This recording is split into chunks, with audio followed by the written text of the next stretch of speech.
In old folk tales, people often say that before a child turns 7, the top of their head, their spirit gate, isn't fully closed. Because of this, children are believed to be more sensitive to things unseen, able to perceive what the rest of us cannot. The presence of spirits. To them, these encounters might seem harmless, just new friends to play with. Imaginary companions born from innocence and curiosity. But when parents begin to notice that their child's words carry strange details, when their stories start describing things no one should know, secrets long buried in the dark, that's when the fear sets in. A sense that maybe their child isn't imagining it all. These stories go like this.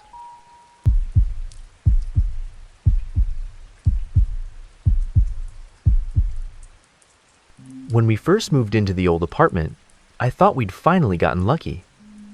Sure, the place was old. Faded paint, creaky floors, that faint smell of dust that never quite goes away. But it was quiet, affordable, and big enough for the 3 of us. For me, my husband, and our 5-year-old son, Max, it felt like a fresh start. The first night, Max ran into my room, grinning ear to ear. "Mommy," he said, pointing at his bedroom wall, "there's a girl in there. She talks to me." I laughed. "A girl in the wall? Sweetheart, that's just your imagination." I ruffled his hair and tucked him back into bed. Kids his age talk to imaginary friends all the time. I didn't think much of it. But over the next few days, Max started spending more and more time sitting by that wall. Sometimes I'd find him crouched in the corner, whispering softly, like he was comforting someone. Other times, he'd just stare at the wall for minutes at a time, completely still. When I asked what he was doing, he'd look down and mumble, "She says she's cold, Mommy. She wants to come out and play." The words sent a chill down my spine, though I tried to keep my voice calm. "Who says that, honey?" "The girl in the wall," he whispered. "She's sad." That night, sometime after midnight, a scream jolted me awake. Max's scream. I ran to his room and found him thrashing in bed, crying hysterically. "Mommy, she's pulling me. She wants to take me with her." I held him tight, rocking him until he stopped shaking.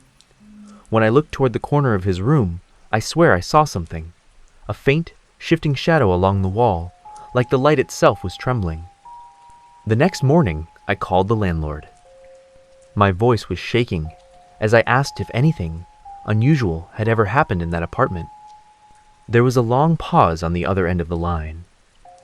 Finally, he sighed. "A few years ago, a young girl lived there. She took her own life. I don't know the details, but some tenants after that said they'd hear things. Soft knocking, whispers coming from the walls. I thought it was just the pipes." After that call, I couldn't breathe. I hung up and just stood there staring at the wall. Her wall, feeling something cold creep up my spine. That night, Max was whispering again. I stood just outside his door, heart pounding, listening. "Don't cry," he said softly. "Mommy says you just had a bad dream." And then I heard it, a faint sound from inside the wall. 3 soft taps, like someone knocking from within. I wanted to scream, but I couldn't move. My body wouldn't listen. When I finally found the strength, I pulled Max out of that room and spent the rest of the night on the couch, holding him close. The next morning, I called a contractor. I told him there might be an animal or a leak behind the wall, anything but the truth. He came the next day, set down his tools, and started drilling. The moment the drill broke through, a gust of icy air poured out. The smell that followed was sharp, musty, the smell of something long sealed away. Inside the wall, we found 2 things. A small, yellowed hair clip and a mold-stained note. The note was written in shaky handwriting. It read, "Mommy, I'm cold. I'm scared." The handwriting was faint, but familiar. I felt my knees go weak. It looked almost like Max's. The contractor stared at me, pale-faced, said nothing, and quickly sealed the wall again. After that, Max grew quiet, pale. He stopped playing, stopped eating much, and barely spoke. A few nights later, I woke to the sound of laughter, his laughter.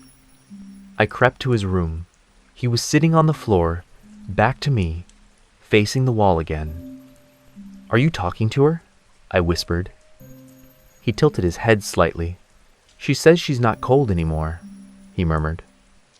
"She says tonight she's going to take me with her." My whole body went numb.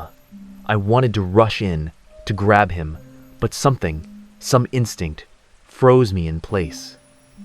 And then, from inside the wall, I heard it. A whisper, soft, cold, and hollow. "Mommy says, not yet, but soon." I don't remember how long I stood there. Seconds, minutes, maybe hours. My hands were shaking so hard I could hear my own heartbeat in my ears. The next morning, I told my husband we had to move. We left that apartment before the week was over.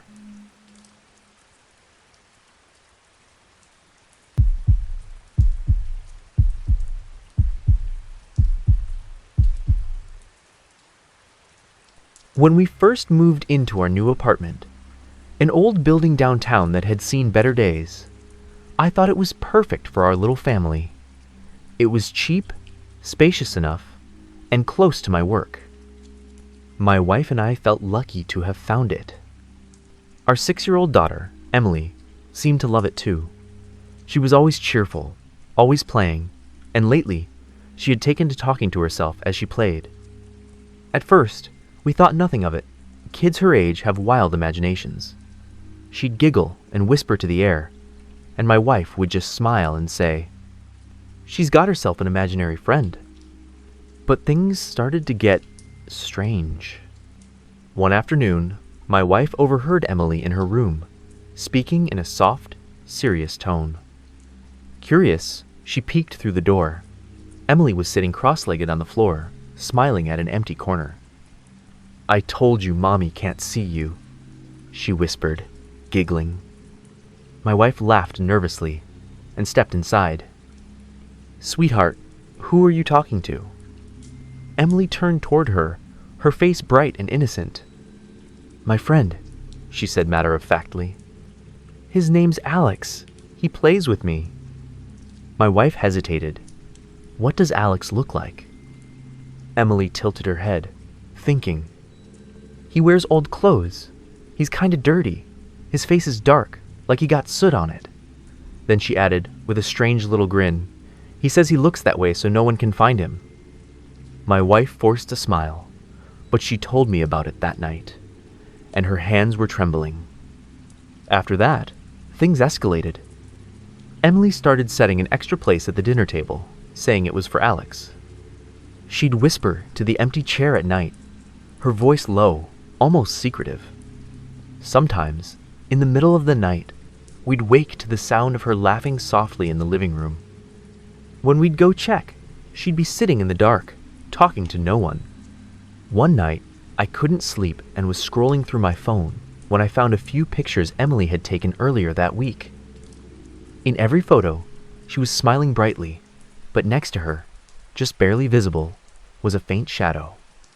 The shape of a small boy, blurred but unmistakable, standing right beside her.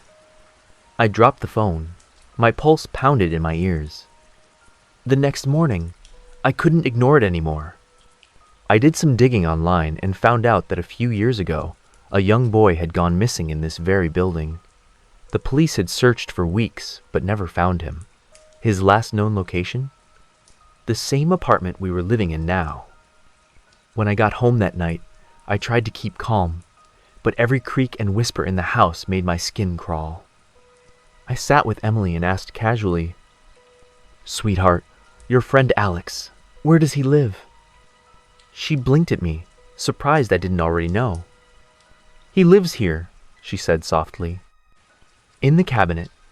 He comes out at night to play with me." My stomach dropped. After she went to bed, I went straight to the cabinet. I told myself I was being ridiculous, but I had to see. I opened it up and started clearing things out.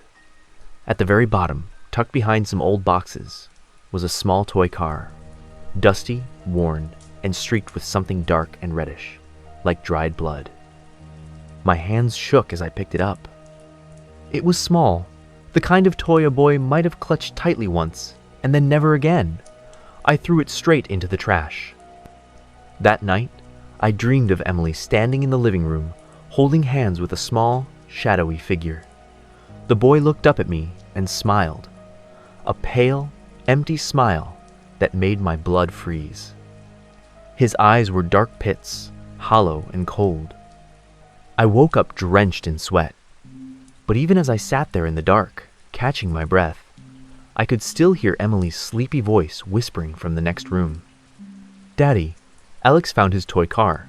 He's so happy now. He says he wants to stay here forever." Since that night, there's always been a shadow in the corners of our home, faint but constant. No matter how bright the lights are, or how clean the room is, it never really goes away.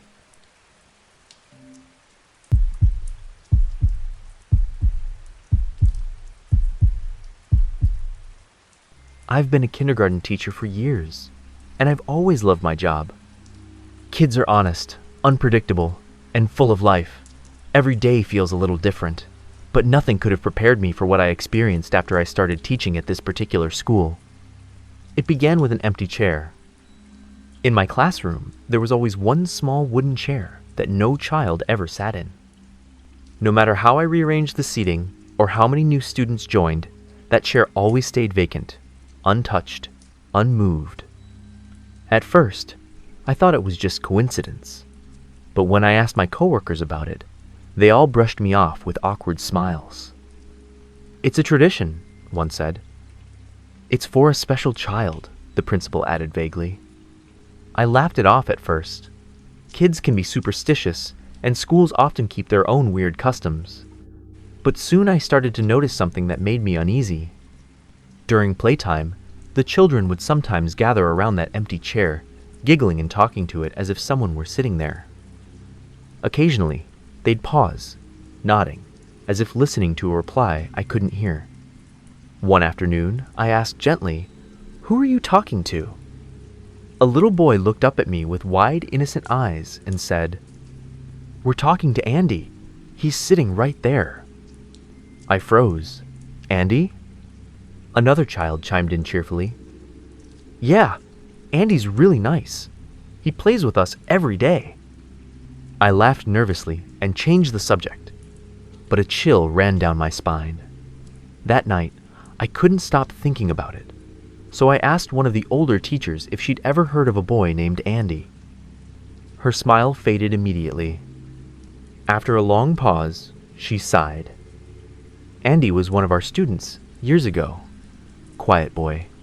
Sweet, but shy. One day, during recess, the kids were playing outside and he fell onto one of the iron railings near the playground. It pierced through him before anyone could reach him. He didn't make it." I felt my stomach twist. The teacher lowered her voice. "The chair he used to sit in is the one still in your classroom. Ever since that day, some of the children say they can still see him sitting there, watching them play." I didn't know what to say. Ghost stories and rumors circulate in every old school, but this one felt different, too specific, too quiet. A week later, we got a new student, a sweet, shy little girl named Emma. On her first day, she sat at the desk next to the empty chair. I noticed how she kept glancing toward it, her small hands fidgeting, her face pale. It was as if she felt something there. A few days later, during nap time, Emma suddenly began to cry. I rushed over to comfort her, and she pointed at the empty chair through her tears. "Teacher," she sobbed, "Andy's crying. He says he's cold. Why won't anyone talk to him?" My throat went dry. I scooped her up and held her, unable to speak. That evening, I went straight to the principal and begged to have the chair removed. The principal just shook her head. That chair has been here longer than most of us. You can't move it. Andy, he doesn't like to be moved. I barely slept that night. I dreamed of a pale-faced boy sitting quietly in the corner of my classroom. His dark eyes followed me as he whispered softly, "Teacher, will you stay with me?" The next morning, I came in early with a plan. I dragged that small wooden chair to the storage room myself, locked the door, and told no one. I felt a strange relief until the next day. When I walked into my classroom, the chair was back, sitting in its usual spot, facing the same direction. But now, deep grooves were etched into the wood, marks that looked like fingernail scratches. And in the faint morning quiet, I could hear the children whispering softly. "Teacher," one of them said, smiling at the corner, "Andy says he's still here. He doesn't want to leave." Now, every time I pass by that room, I hear the faint scrape of wood against the floor, the sound of a little chair shifting, just slightly, as if someone invisible is still sitting there, waiting.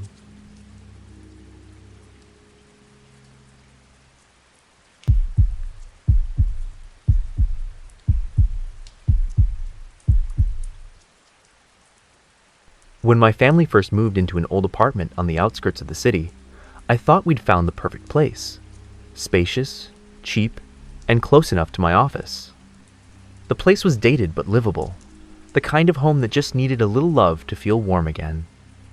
The landlord only had one strange request before we signed the lease. Please don't move the wardrobe in the master bedroom. It struck me as odd, but I didn't press.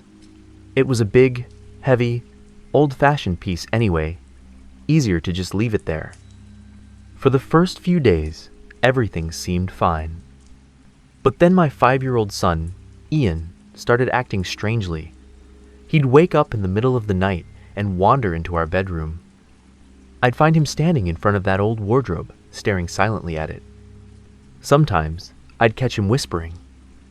When I asked what he was doing, he said matter-of-factly, "I'm talking to the lady inside." At first, I laughed it off. Kids imagine things all the time. Imaginary friends, monsters under the bed, ghosts in the closet. But as the nights went on, it started happening more and more. One night, I woke to the sound of his small voice murmuring softly in the dark. "Are you really that cold, lady?" My blood ran cold. I sat up, and there he was, standing by the wardrobe again, his face pale, his eyes glassy. "Ian," I whispered, "who is the lady?" He turned toward me slowly, his voice barely audible. "She said she used to live here, but everyone forgot her. So, she stayed." Something about the way he said it, calm, detached, made my skin crawl. The next day, I decided to ask around. I talked to one of our neighbors, an older woman who'd lived in the building for decades. When I mentioned the apartment number, her expression changed immediately. 10, 12 years ago," she said quietly. "A young woman lived there. She wasn't well. After a bad breakup, she took her life." My mouth went dry. "They found her in the wardrobe," the neighbor continued, lowering her voice. She'd been there for days before anyone realized. By the time they found her, the body, she stopped, shaking her head. They said she was curled up like she was still trying to hide. I thanked her and went home, trying to tell myself it was just a story, just an old rumor. But that night, I locked the wardrobe. I didn't tell Ian why. I just told him not to go near it again. That was a mistake. Around midnight, he woke up screaming. When I rushed in, he was sitting upright in bed, his face pale and wet with tears. "Daddy!" he cried. "She's angry. She said I shouldn't lock her home." Before I could answer, a faint tapping sound came from the wardrobe. Slow, deliberate knocks. Then, a whisper. "Let me out. I'm so cold." I stood frozen, every hair on my body standing up. The next morning, I called the landlord and told him I wanted the wardrobe gone. He hesitated but eventually agreed. That afternoon, with a couple of workers, I pried open the back panel. Behind the wood, covered in dust, we found an old yellowed envelope. Inside was a photograph, a young woman smiling faintly. But her eyes, they were hollow, empty, like she was looking straight through the camera at something only she could see. We got rid of the wardrobe that same day. I told myself it was over. But that night, I woke again to Ian's voice. Soft, distant, like he was talking in his sleep. "She came back," he murmured. "She said she wants to take me with her because I'm the only one who still remembers her." After that, he began sleepwalking. Every night, I'd find him standing in the same spot, the wall where the wardrobe used to be, whispering, "Miss, are you still there?" No matter how many times I carried him back to bed, he always returned to that spot, his small hand pressed against the wall, his voice barely above a breath. Then, one morning, I woke up and his bed was empty. We searched the apartment, the building, the street, nothing. When the police arrived, one of the officers noticed something on the wall where the wardrobe had been tiny, shallow scratch marks, trailing downward like fingernails scraping for escape. And even now, when the nights are quiet, I swear I can still hear faint tapping coming from behind that wall. Like someone, or something, still trying to get out.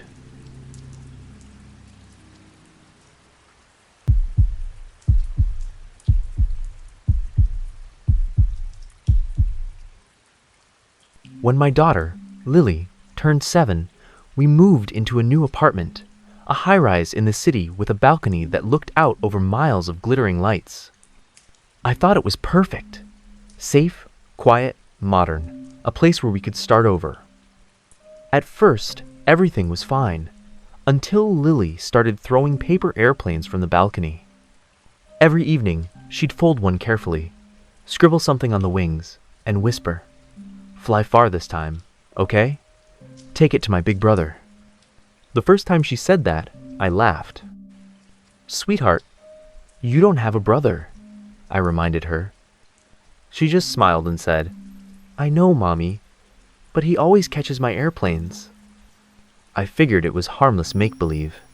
Kids invent friends all the time. But as the days passed, I began noticing things that made me uneasy. Lily started staying up late, standing by the window, whispering softly to someone I couldn't see. Her tone wasn't playful anymore. It was quiet, almost affectionate, like she was having real conversations. One night, I finally asked, "Lily, who are you talking to out there?" She turned, her eyes wide and innocent. "My brother," she said simply. "He waits downstairs every night. He smiles at me when I throw my airplanes." My stomach dropped. I knew she didn't have any siblings, but her words stirred something in the back of my mind. A memory. When we'd first toured the building, the real estate agent had mentioned an accident that happened years ago. A boy had fallen from one of the upper floors. She'd brushed it off quickly, saying everything had been renovated since then. That night, I made sure Lily didn't go near the balcony. I told her the game was over, but kids don't listen when it comes to things they believe. A few nights later, I woke up to a soft tapping sound, a gentle knock on glass. I got out of bed and went to the window. A paper airplane was stuck against the frame. It wasn't one of Lily's usual ones. The paper was damp and slightly crumpled, like it had been outside for hours. And on the wing, written in shaky, uneven handwriting, were the words, "Thank you. I'll come back to play." My blood ran cold. I threw the paper away, locked the windows, and told myself it was just a prank. But the unease wouldn't leave. 2 nights later, I caught Lily standing by the balcony again. She was giggling softly, tossing another paper airplane into the air. "Did you catch it, big brother?" she called out into the darkness. I rushed forward and grabbed the paper from her hands, my heart pounding. Before I could scold her, she looked up at me with a strange calm and whispered, "Mommy, he says he's almost here. He wants to take me flying." I froze. "Lily, what do you mean?" She tilted her head, her voice barely above a whisper. "He says he'll take me somewhere special, a place only kids can see." I didn't sleep that night. I sat by her bed until morning, watching her chest rise and fall, terrified of what I might see if I looked away. 3 nights later, she was gone. Her bed was empty. The balcony door stood slightly open, the curtains swaying in the wind. I stepped outside, calling her name. The city lights stretched endlessly below, and then I saw it, lying near my feet. A paper airplane. On it, in the same uneven handwriting, were the words, "Mommy, it's beautiful here. Come fly with us." The police said she must have climbed over the railing, that it was an accident. But deep down, I know what I heard that night. The whisper of a child's laughter carried by the wind, fading higher and higher into the dark.